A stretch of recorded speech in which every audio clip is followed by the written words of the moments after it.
is the Abby Normal Podcast, here to tell you that you're weird, and that's normal. VM is all-encompassing. Voicemails, voice memos, vagina monologues. It's the shit that, like, we weren't intentionally recording. Right. Father's Day is coming up on the 19th, and I find this day very stressful because the two dads I love, my dad and my husband, are the most difficult to buy gifts for. If they want something, they just order it for themselves. They need nothing. For many years, my sister and I got my dad books about history for every holiday. Then one day, my dad casually told us he doesn't enjoy reading history. He'll pick up a historical fiction here and there, but that's about it. And my sister and I were like, what? This was news to us. And now we're back to zero gift ideas. I know Father's Day isn't about me, but it makes me feel like a failure. For my dad and my husband, fatherhood snuck up on them, and they handled it like champs. Here's my dad, John, describing the moment he realized he was going to be a dad. My mom is putting in her 2 cents in the background. We're in Kansas, and we find out that Abby's on her way. Oh, that's a good story. Yeah. And, and we're still getting to know each other. We'd been married a couple of years. Yeah, like 3. Yeah. And so I'm not real in tune with her sleep and her, physical needs and her health needs and all that. But I noticed, and I don't think I really thought about it, but, something was different. She didn't feel good. And so she said she was going into the doctor. And I was tired all the time. All the time. Couldn't hardly make it home from work, And so she went into the doctor, which was like a 35-minute drive. To another town. To get to a doctor. And so she comes back in, and she's there when I get home from work. She goes, well, I have some news. And I said, you're pregnant. And it was like, I just had a word of knowledge. He really did. I just had a word of knowledge. It wasn't like I said, oh, I've read this article and all this stuff happened. It was like, no, but just boom, you're pregnant. Yeah. You about dropped. Yeah, because we hadn't been talking about having kids. We weren't planning on kids. Nothing. Yeah, that was a big shock. Yeah. So we were both happy. Yep, we were. Mm-hmm. Oh, the other thing, and I think I've told you this before, was we didn't know the sex of the baby, and They didn't do anything to tell you. Ultrasounds. No, back then. they didn't. And it was a big surprise. I was praying for a girl. I didn't tell her this, but I was praying for a girl because I knew she would be a great mom. And I thought, if it was a little boy, bless his heart, he's going to have to deal with me, who had no brothers, younger brothers and sisters, and didn't even know my older brother and sister. So I didn't have the tools, but she had the tools. And I thought, this would be great if we had a girl. She would be blessed with a great mom. And when they said, oh, you've got a little girl, it was like, yes. That was great news. Great news. We got little Aisha. There's a reporter on NPR whose name is Aisha, and every time I hear it, I'm like, oh, should have named Abby that. My parents were really into Stevie Wonder when I was born and loved his daughter's name, Aisha. They went with Abby instead.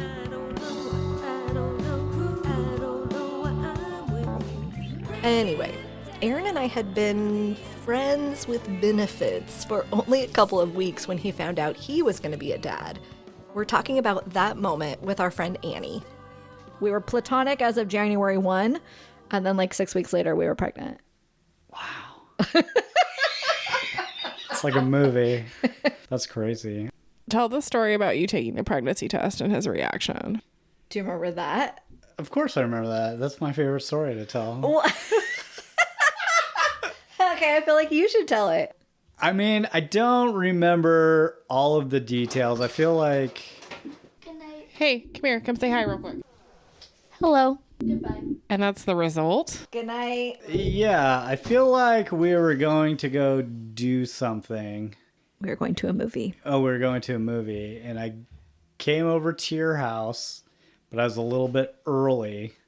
I don't remember if you said right away, like, I'm pregnant, or if you waited a few minutes. That I don't recall, but I do remember saying that you said you took a pregnancy test and you were pregnant.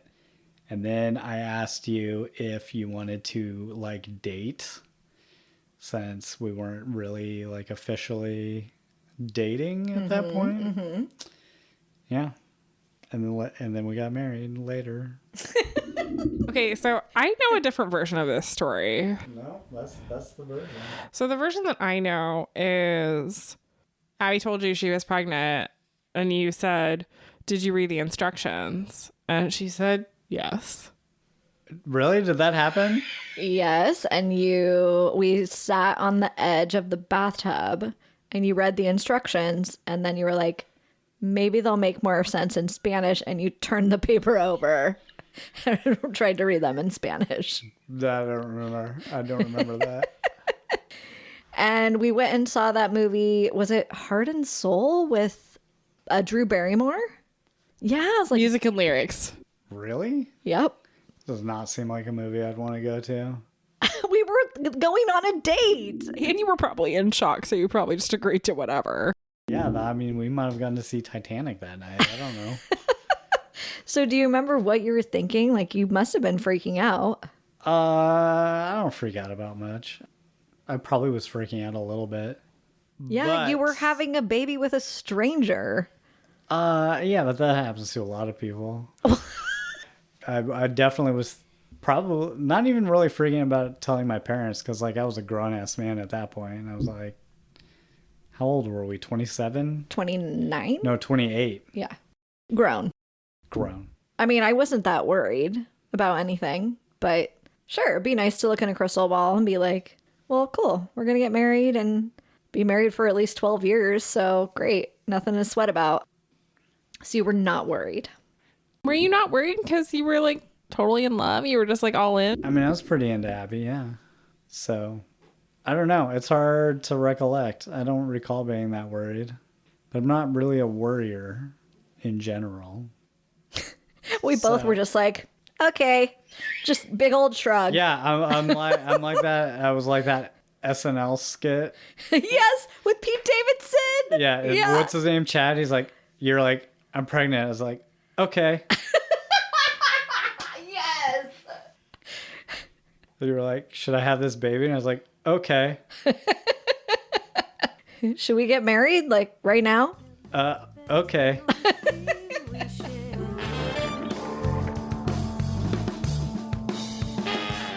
These are unplanned yet happy pregnancy stories. Maggie and her wife Andrea had a very planned pregnancy.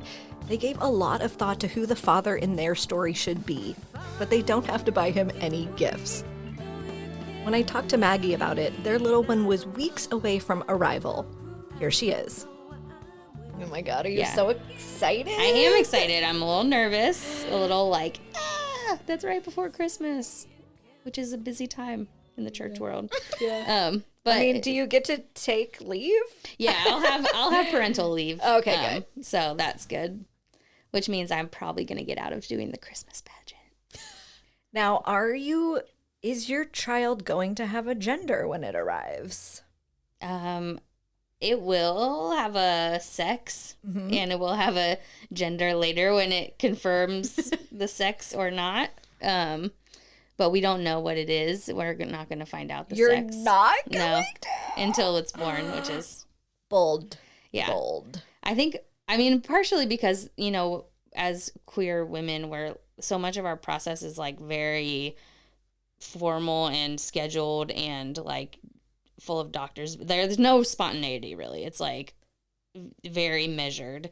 And so we're like, this is one thing that we can like have as like a surprise. Right. Yes. Yes. And also people are less likely to give you heavily gendered baby gifts if they don't know the gender of the baby. Right. So true. Yeah. So that's just a fringe benefit. But mostly it was because we wanted to have some element of like surprise. Yeah. So, Were you guys trying for a long time? yeah, it's been like a 3-year process since the beginning. So Yeah. it's a lot. It's a little torturous. Yeah. So I know that we have, I mean, it's been a long process, but we've been I mean, we've had great doctors and stuff, so it's been good. But Good. I'm happy that it's coming to where it is now, because I was starting to feel like, is this ever going to happen? Right. Yes. Yeah. Have you seen what's Aziz Ansari's show, Master of None? I haven't watched it, but I know who he is. Oh my gosh. So the latest season is really beautiful.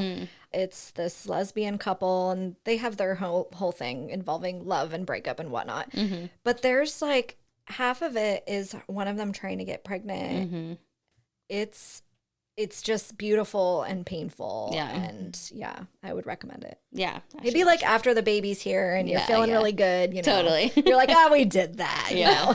It's a little bit odd. Like I think the most surreal part of the experience has been like choosing a donor, you know, like a sperm donor, which we chose an anonymous one, but other people do it different ways. But that's what we chose, and it was like a little bit. How like, did you do it? It's like a dating profile. It's like you have childhood photos of them. Obviously, no photos of them as adults, because then you could like track them down. You could stalk them. Yeah. So they give you like childhood photos, and then they have to answer all these questions like, what are you like? What are you good at?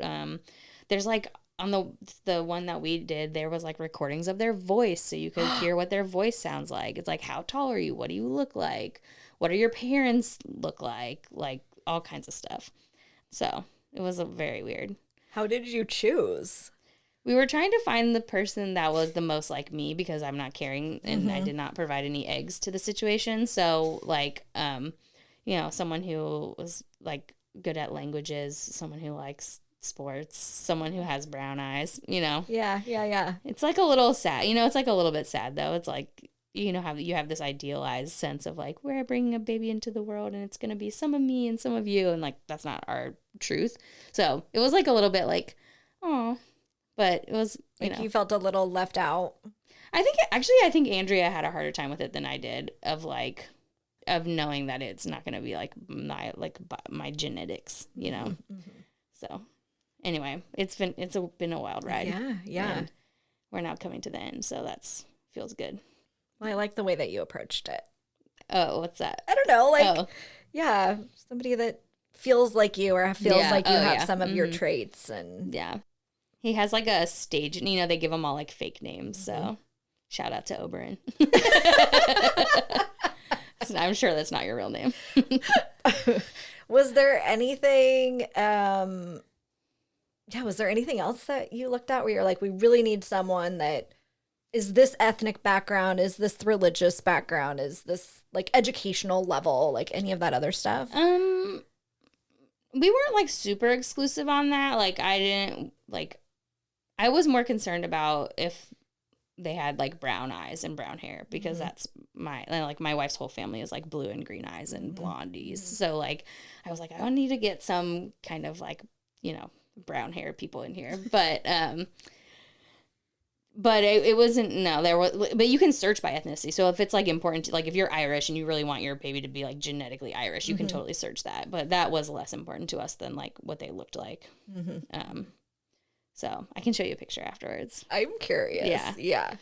He's cute. And then, yeah, the other thing is our doctor in Cincinnati, he's been doing this for a long time. And so now he has like patients who he helps conceive, and now they're like adults. And he said it was surprising the amount that like the hobbies and gifts and facilities of the donors really carried over into the children in a way that was like surprising. So we try to pick a donor that like likes the same kind of stuff that I like. You know? Yeah. Because you want to be able to like do those things, hopefully, with your kid. Yeah. Right. Totally. So exciting. So, yeah, I'm excited.